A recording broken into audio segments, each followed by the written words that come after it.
Olá pessoal, bem-vindos a mais um 5 Minutes Podcast. Possivelmente, se você pegar uma pessoa, um adolescente de 15, 16 anos ou até mais novo e perguntar para ele ou para ela qual é a profissão que ele ou ela quer ter no futuro, muito possivelmente você não vai escutar assim médico, advogado, engenheiro, possivelmente você vai escutar influenciador digital.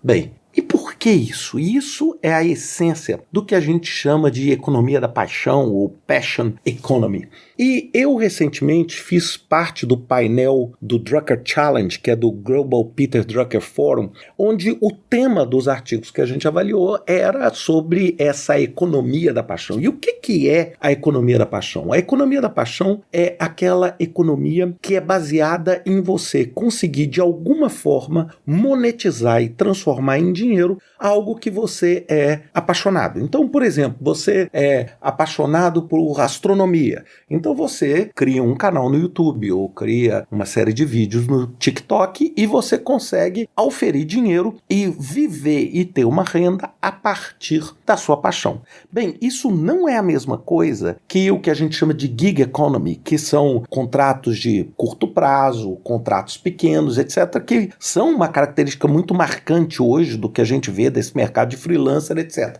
mas sim uma forma de você ter uma renda associada com aquilo que você ama fazer.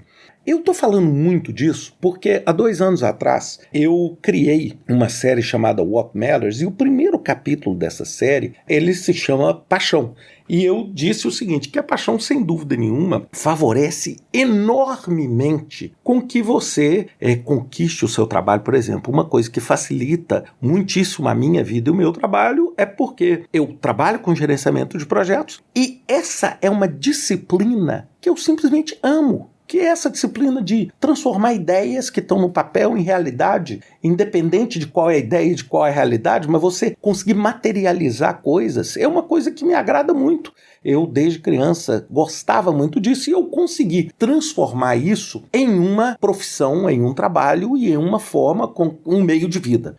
Agora, aonde está a minha preocupação quando a gente fala nisso? É porque nem tudo que a gente faz e nem todas as paixões que a gente tem conseguem ser adequadamente monetizadas. Eu tive uma alegria, e eu não consigo dizer o que veio antes, de conseguir atrelar uma coisa que eu gosto com um potencial de conseguir ganhar dinheiro com isso. Agora, nem tudo é assim. Então, assim, uma coisa que me preocupa muito é esse livro, que é um livro que está ficando muito famoso, chamado Passion Economy, do Adam Davidson, é exatamente falando nisso. E uma coisa assim que me preocupa nesse livro é que, sem dúvida nenhuma, seria maravilhoso se todos vocês estivessem me ouvindo, conseguissem o seguinte, eu vou montar um projeto para conseguir transformar a minha paixão em dinheiro. Bem, em alguns casos isso vai dar muito certo.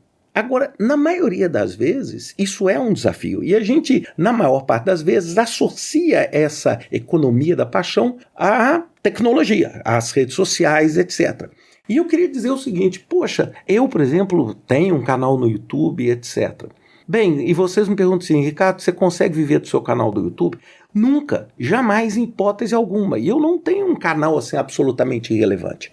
Quem ganha dinheiro e consegue realmente monetizar são talvez assim 0,1% das pessoas que têm um canal no YouTube. A maior parte das pessoas gastam uma energia muito grande, um trabalho muito grande para ganhar pouco. A maior parte do ganhador e de quem realmente lucra são as empresas de tecnologia, sem dúvida nenhuma, que são aquela que a gente chama de middleman, porque você não consegue divulgar os seus vídeos. Eu estou usando o YouTube como um exemplo, sem ter a plataforma. E a plataforma, ela acaba sendo a dona do negócio. E você provê o conteúdo, tirando raríssimas exceções, no qual você tem um controle maior, ou seja, você é uma pessoa que tem uma audiência tão grande que justifica um tratamento diferenciado por parte do YouTube, ou por parte do Instagram, o que for. A grande maioria acaba o quê?